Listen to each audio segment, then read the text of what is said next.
Good morning everyone. चलिए तो थॉर्नडाई की कुछ रूल्स हम लोग देख लेते हैं। थॉर्नडाई जी का मुख्य नियम, तत्परता का नियम, लॉ ऑफ रेडीनेस। तो थॉर्नडाई जी ने 3 मुख्य नियम और 5 गौण नियम बताए हैं। देख लेते हैं। तत्परता का नियम, लॉ ऑफ रेडीनेस, मतलब आप तत्पर हैं कुछ भी करने के लिए, जो भी काम आपको हैंडेड ओवर, जो भी काम आपको दिया जा रहा है उसमें आप तत्पर हैं। अभ्यास का नियम, लॉ ऑफ एक्सरसाइज, तो आप बार बार अभ्यास के द्वारा जो भी कार्य, जिस भी कार्य को सीखते हैं उसे लॉ ऑफ एक्सरसाइज का नियम, जो कि आपको अभ्यास के बाद, निरंतर अभ्यास के बाद आप कुछ करना सीख जाते हैं। जैसे सवालों को ले लीजिए, आपको पजल्स हल करनी नहीं आती है और आप बार बार प्रैक्टिस कर रहे हैं रीजनिंग की, क्वांट्स की, और कुछ समय के बाद आपकी इन क्वेश्चंस पर कमांड हो जाएगी। तो इस तरह से आप बार बार अभ्यास करके, वो दोहा तो आपको याद होगा ना कि करत करत अभ्यास की जड़ मत हो सुजान, रसरी आवत जात है सिल पर परत निशान। तो आप अभ्यास के द्वारा, लॉ ऑफ एक्सरसाइज, तो इसके द्वारा आप सीख रहे हैं और निरंतर अभ्यास से आप चीज़ों को ग्रैस्प कर पा रहे हैं और वो चीज़ें आपको समझ में आ रही हैं और फिर आप उन क्वेश्चंस पर कमांडिंग पोजीशन पर आ जा रहे हैं। प्रभाव या संतोष का नियम, लॉ ऑफ इफेक्ट। तो लॉ ऑफ इफेक्ट ये है कि आप किसी भी तरह की एक्टिविटी में शामिल हैं या कोई प्रोजेक्ट आपको हैंडेड ओवर किया गया है, उसका आप पर क्या प्रभाव पड़ रहा है, आपके ऊपर उसका क्या इफ़ेक्ट पड़ रहा है, आपकी सेटिस्फेक्शन का लेवल क्या है, आपके ऊपर उसका इफ़ेक्ट क्या है, लॉ ऑफ इफ़ेक्ट। तो आपका उसके ऊपर क्या इफ़ेक्ट पड़ रहा है। तो इसे हम एक एग्जाम्पल के द्वारा भी समझ सकते हैं। जैसे कि थॉर्नडाई जी ने एक बिल्ली को एक पिंजड़े में बंद किया। आप वो ये देखना चाहते थे कि वो बिल्ली आखिर उस पिंजड़े में करती क्या है, वो ये जानना चाह रहे थे।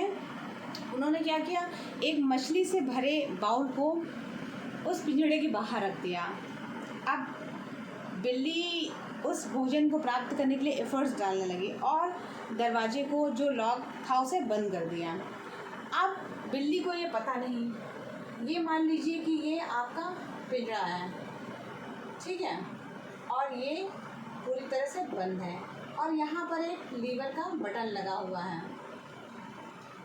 तो इसमें एक बिल्ली बंद है, फाइन। तो अब ये इसमें बिल्ली बंद है और इसके बाहर जो है एक बाउल रखा है, उसमें मछलियाँ हैं, बनी हुई मछलियाँ या जैसे भी, तो मछलियाँ रखी हैं। अब थॉर्नडाई जी ये देखना चाहते थे कि वो बिल्ली भोजन कैसे प्राप्त करेगी। तो बहुत देर तक तो बिल्ली भोजन को देखती रही। उसने पिंजड़े में उछल कूद मचाने शुरू करी। वो सोचने लगी कि आखिर ये दरवाज़ा खुलेगा कैसे। तो जब उसने ज़्यादा उछल कूद मचाई, बार बार अभ्यास किया, बार बार कोशिश की दरवाज़ा खोलने की, उसे ओपन करके जो बाउल बाहर रखा हुआ था अपने भोजन को प्राप्त करने की, तो अचानक से क्या हुआ कि जो लीवर का बटन था वो उसके पैरों से दब गया। अब जैसे ही वो बटन उसके पैरों से दबा, उसका दरवाज़ा खुला और बिल्ली ने भोजन को खाकर अपनी भूख शांत की। तो यही है तत्परता का नियम, लॉ ऑफ रेडीनेस।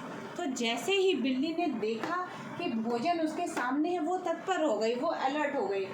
उसने अभ्यास का नियम को फॉलो किया, प्रैक्टिस, लॉ ऑफ एक्सरसाइज।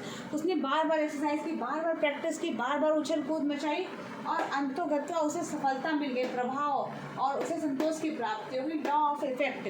तो उसका इफेक्ट क्या हुआ कि उसने उस भोजन को प्राप्त कर लिया। जब उस अभ्यास का प्रभाव क्या हुआ, ये जो अभ्यास है, ये जो अभ्यास उसने, बिल्ली ने बार बार किया, बार बार कोशिशें की, जैसे कि रसरी आवत जात है सिल पर परत निशान। तो जैसे कि एक मूढ़ बालक, जिसके, जैसे कि लोग कहते हैं कि जनरली सुना होगा आपने, कुछ लोगों को ऐसे लोग उपाधि दे देते हैं कि ये बालक तो मूढ़ है, इसका कुछ नहीं हो सकता, ये कुछ भी नहीं सीख सकता है।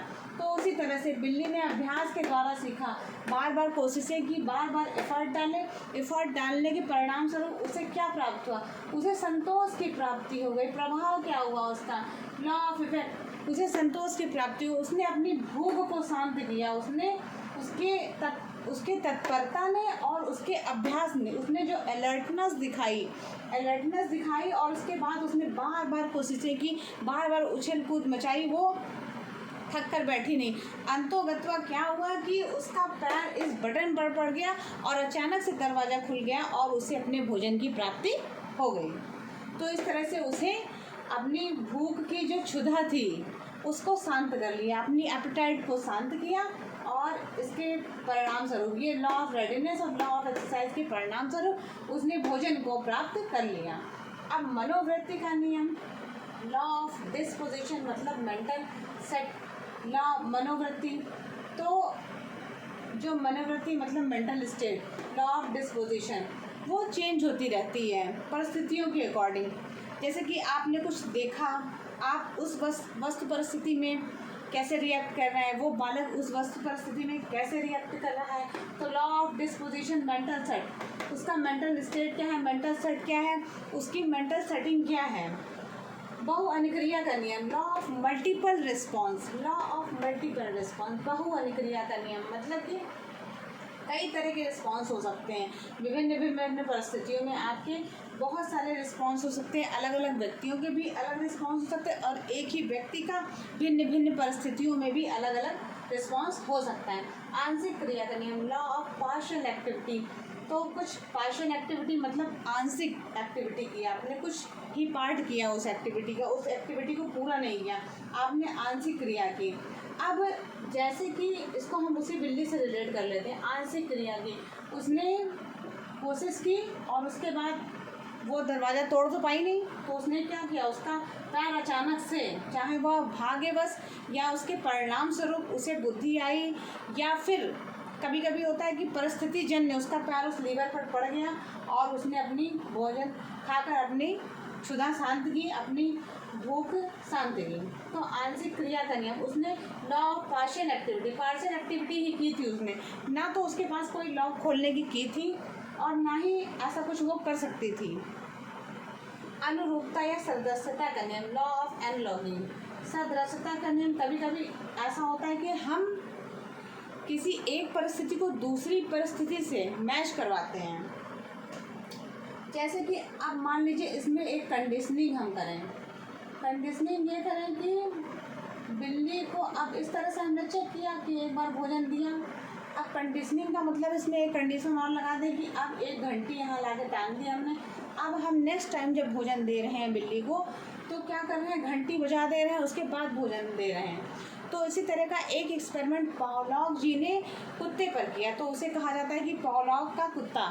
तो उन्होंने यही इसी तरह का कुछ एक्सपेरिमेंट था। तो अब यहाँ पर यदि हम कंडीशनिंग ला देते हैं कि हम घंटी बजा के तब भोजन रखते हैं, तो बिल्ली नेक्स्ट टाइम ये जान जाएगी कि अब घंटी बजेगी तो मुझे भोजन मिलेगा।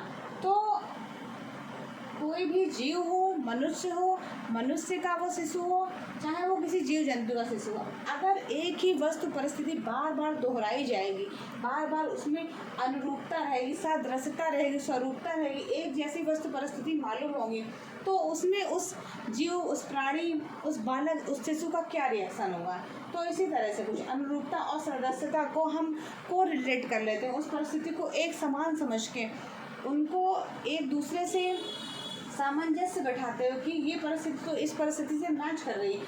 अब वो नेक्स्ट कंडीशनिंग ये हो गई कि अब घंटी बजती है तब बिल्ली को खाना मिलता है। तो इसी तरह से लॉ ऑफ एनालॉजी, संबद्ध परिवर्तन का नियम, लॉ ऑफ एसोसिएट शिफ्टिंग।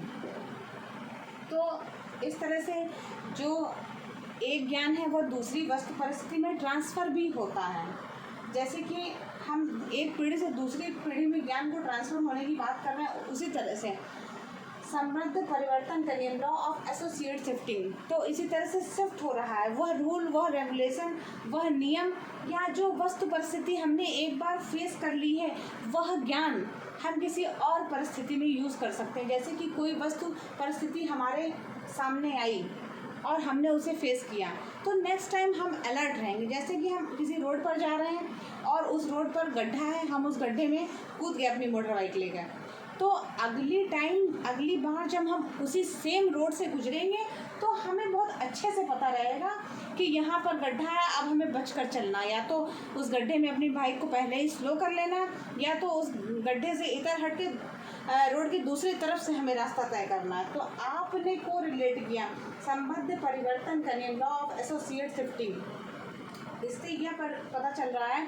कि जो लॉ है, जो रूल है, रेगुलेशन है, संबद्ध होने पर ज्ञान जो है स्थानांतरित हो रहा है, ट्रांसफर, शिफ्ट हो रहा है किसी एक वस्तु परिस्थिति से दूसरी पर। अब सेम सिचुएशन यदि और कहीं आई तो हम उसी ज्ञान को, उसी नॉलेज को उस वस्तु परिस्थिति में लगाकर और उसको कोरिलेट करके लॉ और वह ज्ञान चरणबद्ध तरीके से शिफ्ट होगा। उस नॉलेज को हम दूसरी वस्तु परिस्थिति में जोड़ करके, संबद्ध करके वह ज्ञान शिफ्ट हो जाएगा, स्थानांतरित हो जाएगा। तो आज के लिए बस इतना ही। Thank you.